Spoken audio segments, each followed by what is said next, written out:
Now, I want to tell you a little bit about a very important case in the history of student rights, and indeed in the history of the First Amendment, and that is Tinker versus Des Moines, a 1969 Supreme Court case. And the good news is that the Supreme Court came out very strongly and said, constitutional rights do not stop at the schoolhouse gate. And this was a very important precedent still cited today.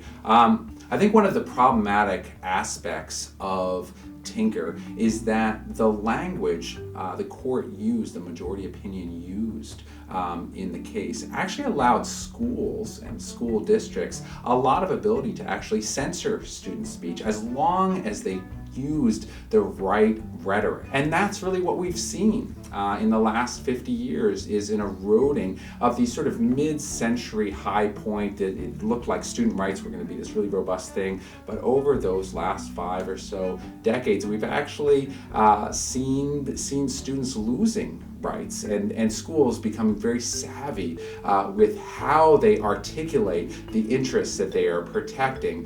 In constitutional law, we often like to think that we are marching up the mountain, constantly reaching for a higher plane. But unfortunately, when it comes to student rights, in many ways, the current generation is in a much worse position than their parents were 50 years ago.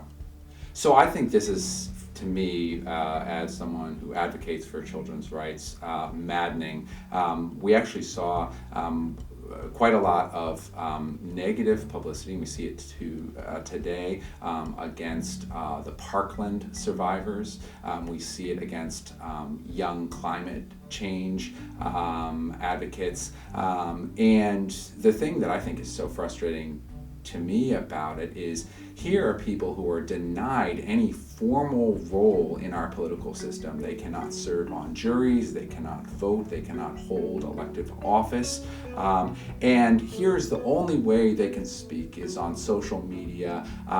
And even there, they are attacked. They are told, even here you are not welcome. And yet, if we think about it, these are the people who are going to be most affected by political decision making today. So I see it as very much a vital civil rights issue for the coming century.